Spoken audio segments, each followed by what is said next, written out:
Dear students, good morning. This is Panu Kumar dealing with the fundamentals of computer system subject. In previous sessions, we have discussed about the various concepts of computer networks. If you have a brief important points about the first, second and the remaining unit, third unit, first part. In the first unit, we have discussed about the various hardware parts of a single computer. In the second unit, we have discussed about different types of programming languages, and before writing the programming language or a program, how to write an algorithm, a flowchart, a pseudocode, all those we have discussed. And the first part of this unit 3, we have discussed that if many number of computers are going to be connected together, what are the various components and what are the various hardware parts we require, we have discussed. Now let us have part 2 of your unit 3, nothing but operating systems. Actually, if you classify the total previous explanations into two categories, one we can consider as a hardware part, and second one we consider as a software part. We have completed till in the 2.5 units. Now, what we are going to discuss is the operating systems. Why I told you the remaining two parts, or why I categorize the remaining two parts as two categories, is now will be briefly explained with the definition of the OS. The operating system is a software that controls the hardware. I am repeating, operating system is a software that controls the hardware. So you see, what do you mean by software? It is nothing but the set of programs.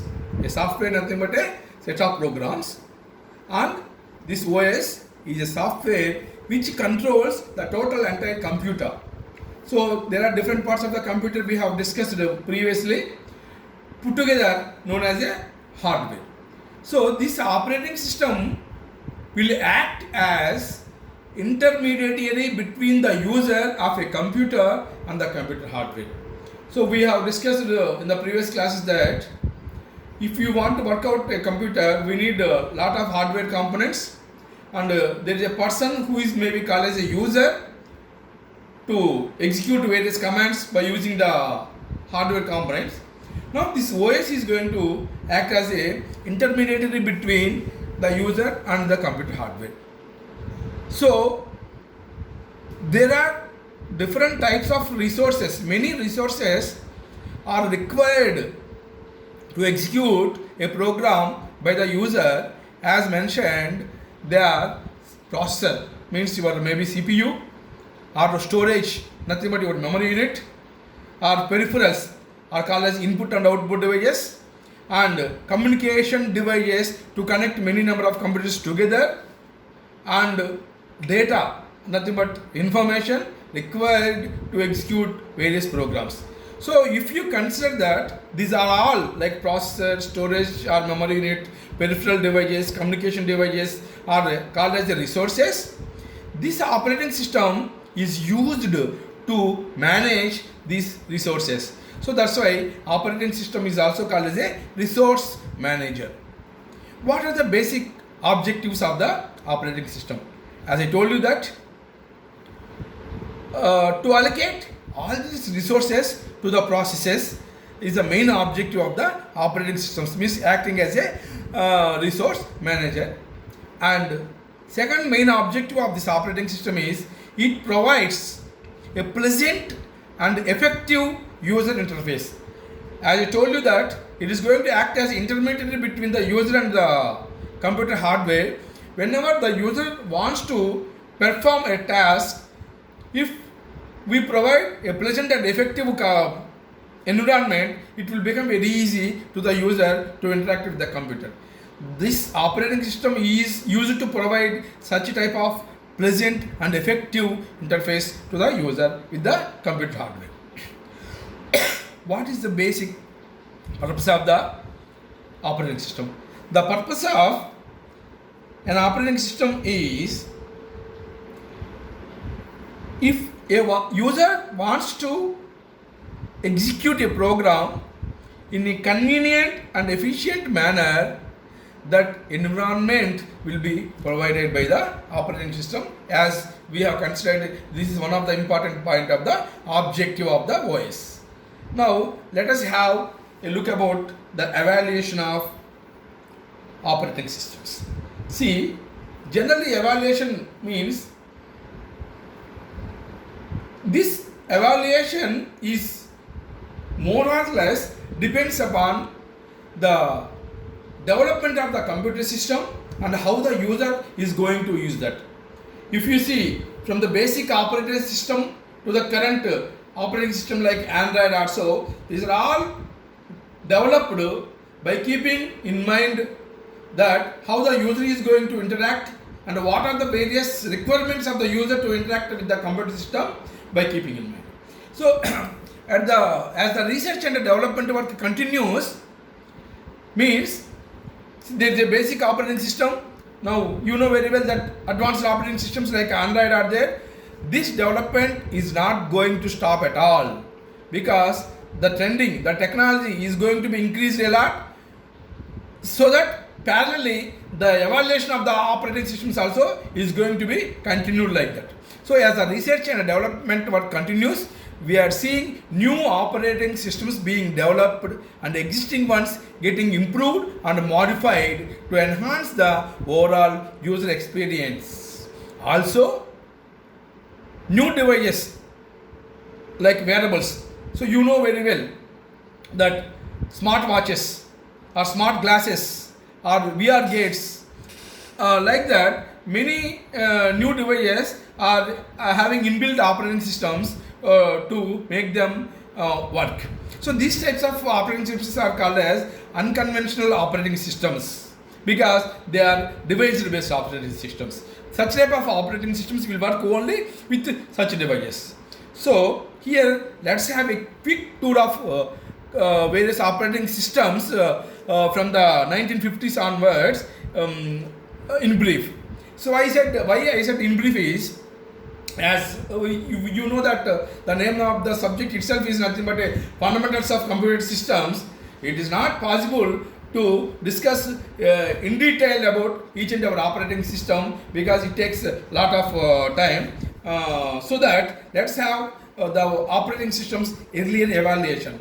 The first one is, in the year 1945, there is an operating system called as ENIAC, is developed by Moody School of Engineering, University of Pennsylvania. The full form of this ENIAC is Electronic Numerical Integrator and Computer. So this is the first operating system. And next, in the year 1947, there is an operating system called as EDSAC. This is designed by a team led by Maurice Wilkes at the Cambridge University Mathematical Laboratory, and its full form stands for Electronic Delay Storage Automatic Computer. I am repeating, Electronic Delay Storage Automatic Computer. And the third one, EDVAC, it was developed by the Ballistics Research Laboratory, which stands for Electronic Discrete Variable Automatic Computer. And next one, BINAC, in the year 1949 itself. It is the successor of the first one, which is ENIAC, and it was an early electronic computer designed for Northrop Aircraft Company by the Eckert-Mackley Computer Corporation, EMCC. The full form of this BINAC stands for Binary Automatic Computer. And when you come to the 1950s, in 1951, UNIVAC is developed, stands for Universal Automatic Computer. UNIVAC is a line of electronic digital stored program computers starting with the products of the Eckert-Mackley Computer Corporation, which is further called as Remington Rand Company. this Eckhart Markley Computer Corporation is further converted as Remington Rand Company. And the next one is in the year 1952, IBM 701 is developed by Nathaniel Rochester, and it is based on the IAS machine at Princeton. And in the year 1956, there is an operating system called as the Interrupt. And you see in the below, last one in the age of 1950s, there is an operating system called as Fortran OS, stands for Formula Translation, was developed by Jan Backus and IBM Corporation, and it started its development in the year 1954 and came into the implementation in the year 1957. Next, in the late 1950s, the operating systems were well improved and started supporting various following uses to the users. What are the different uses by these operating systems that are developed in the late 1950s? Are it was able to perform single stream batch processing. So what is this single stream batch processing? It is one type of batch processing operating system which we will discuss in the types of OS. And the second use is it could use common standardized input-output routines for the accessing the various devices. And third use of these operating systems that are developed in the year 1950 are program transition capabilities to reduce the overhead of starting a new job were added to the 1950s operating systems. And error recovery also is very easy by using these operating systems. And the last one, job control languages that allowed users to specify the job definition and resource requirements were made possible. So when we need to perform different types of jobs, how to perform multi-job together are being implemented effectively by using these 1950s operating systems. And these multi-jobs, multitaskings, multi-programming are these we will discuss in the types of operating systems, the later course. When coming to the operating systems that were developed in the year 1960s are, in the 1961, the dawn of mini computers were developed. So as I told you in the previous classes, there is 4004 mini processor is developed. So by using that mini processor in the 1961 to execute those mini processors, there is an operating system is developed which is named as a dawn of mini computers. In the year 1962, compatible time sharing system is developed from the MIT organization. Whereas in the 1963, Borov's master control programming for the B5000 systems is developed in the 1963, and in the 1964 IBM Corporation is developed one more operating system called as System 360. And whereas in the 1960 mainstream operating system is developed, and in 1966 those mini computers got cheaper, more powerful and really useful with certain additional features added to the dawn of the mini computers. Whereas coming to the 1967-68 period, a MOS was invented as one of the operating system. And 1964 onwards, a Multics operating system is incorporated. And in the year 1969, the Unix time sharing system, which is more or less is called a shell programming operating system, which you may be learning in the next semester about this Unix time sharing system operating system, which is from the Bell Telephonic Labs. Whereas coming to the various operating systems that were featured by 1970s OS are what are the operating systems that are developed in the 1970s duration, which we will list out in the previous in the next topic. Multi-user, multitasking was introduced. Means what do you mean multi-user? So number of users, number of tasks can be performed at a time by using a single processor. So this feature is invented in the new operating systems that were developed in the year 1970. 1970, and dynamic address translation hardware and virtual machines are also came into the picture. Why we need to use these virtual machines is when you are going to share the memory for executing two processes at a time, we use the concept of virtual memory. So an operating system that is used to support this concept is developed in the year 1970s. And third supported feature is modular architectures also came into the existence. The fourth one is personal interactive systems came into the existence during the 1970 years. So the various accomplishments after 1970 are: in the year 1971, Intel announces the microprocessor. In the 1972, IBM comes out with the virtual machine operating system. In the 1973, the Unix 4th edition is published. Already in the previous 1969 year, the Unix time sharing system is developed. But in the 73 year, Unix 4th edition is published. In the same year 1973, Ethernet operating system is developed. In the year 1974, the personal computer operating systems were started in the execution.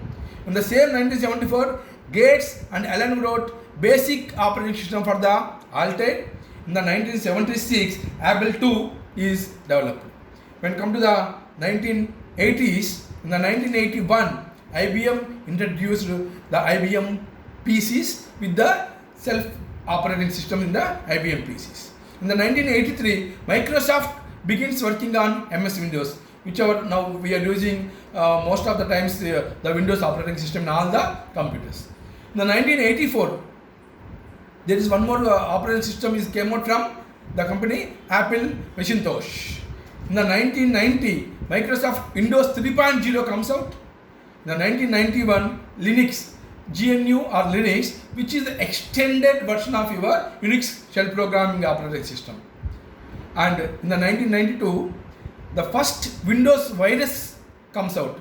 Means if your system got affected by any virus, now there are many of the antivirus are developed, and the Windows operating system that supports the antivirus softwares came out in the year 1992. In the 1993, Windows NT operating system, and 2007 iOS, and in the 2008 the Android OS is developed now, which is the most popular operating system being used in most of the smartphones by the many users. So this is the accomplishment after the 1980s. This is all called as various types of operating systems that were evaluated year by year. The next one. Now let us discuss about the next topic, the command interpreter. So meanwhile, there are even other topics which we need to discuss in the operating system after the evaluation of OS are process management and scheduling algorithms and interprocessor communication. But before discussing those topics, which we may discuss in the next session, let us have a look about the command interpreter. So now, what is a command interpreter? In the olden versions of operating systems like disk operating system, MS-DOS, Microsoft disk operating system, if a user wants to perform an activity, we need to type the commands on the screen at a colon process. So such type of commands what we type to perform an execution are all being executed by the command interpreter. So let's have a brief definition of a command interpreter.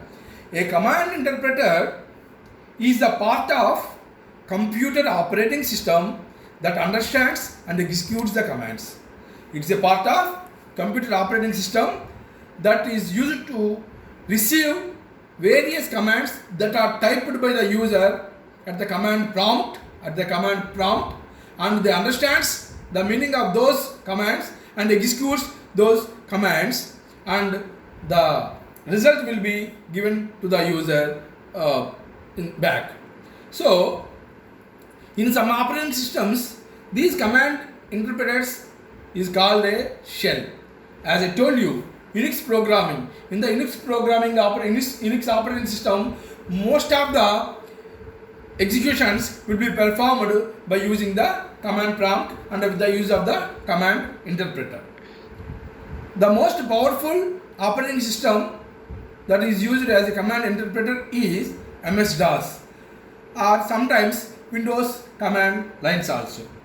See, if you take an example, when you start a computer, beginning the computer will go to a booting process. So while we are going to perform the booting of the computer, sometimes we may get an error message on the screen, so that missing command interpreter. So the particular operating system is not working properly. So such type of commands that are developed by the system are called as command interpreter commands. So generally when we want to perform these command interpreters, we use cmd or cmd.exe or command.com. Some files will be there, executable files. After running these executable files, we will enter a prompt where a user need to enter various executive commands. I am repeating again, a command interpreter is a part of a computing system that allows the user to enter a command, and the command entered by the user will be understood by the command interpreter, and corresponding activity will be performed and the result will be given to the user. So the basic and important command interpreter operating system is MS-DOS, and nowadays the most popular operating system that is still using the command interpreter concept is Unix or Linux shell programming, which you will in detail learn this in the second year first semester or second year second semester. Now coming to the next topic is what are the various popular operating systems. See, the various popular operating systems are MS-DOS, Microsoft DOS, Microsoft Windows with different versions, and the third one is Unix and Linux. See, many different versions of Windows are there now. So right now, if you ask me that in my computer I am using Windows 7 operating system. There is, before this we used to have Windows NT operating system, and nowadays Windows 10 also came into the market. Like that, Unix versions, Linux, and many mobile operating systems are also available. Say one of the most popular mobile operating system is your Android. So you may call some these smartphones or touch phones also sometimes Android based phones. So when you discuss about in general what operating system is being called as a most popular system. See, according to various statistics by StatCounter Global Stats reports, which is released in the month of September year 2019, Windows 10 is called as the most popular desktop computer operating system. I am repeating, Windows 10 is named as most popular desktop computer operating system. But you see, in your mobiles, the most popular operating system what we are using is Android. So we can also include that Android is one of the most popular operating system globally. So here you just listen two words, one is local and second one is global. So local systems, desktop systems, Windows 10 is being called as the popular operating system, and when you come to the global version point of view, in the mobile phones, the operating system what we are using, the Android, is called as the most popular operating system. So let us have a look about various most popular operating systems. If we break up the different types of computers into categories, the most popular operating systems for each category are Windows 10. First one, Windows 10 is the most popular operating system for desktop and laptop computers. And second one, the Android is the most popular smartphone operating system which many of the people are now using. Now third one, iOS. It is the most popular operating system being used by the tablets. So nowadays for gaming purposes, anybody is using these tablets. So in the tablet, a type of operating system called as iOS is installed, which is being called as the most popular operating system for the tablets. Whereas for IoT, which is the current trending Internet of Things, the operating system that is being used is Linux. So the different versions of Linux, there are many versions of Linux are there. These different versions of Linux are most widely used in the Internet of Things and smart devices. And coming to the other variant of Linux are also there that are being used mostly by web services and supercomputers. So these are all the various most popular operating systems, basically divided into Windows, Android and Linux. Repeating, Windows for laptops and desktops, Android for smartphones and Linux for Internet of Things and supercomputers and web servers, etc. etc. These are the most popular operating systems that are used by the computer. So with this we come to a conclusion of the session 1 of for part 2 operating systems in unit 3, and in the next session we will discuss about inter-process communication, topic 3, and process management, topic 4, and scheduling algorithms, CPU scheduling algorithms, topic 5. So these 3 topics we will have a discussion in the next sessions. Thank you one and all for listening carefully.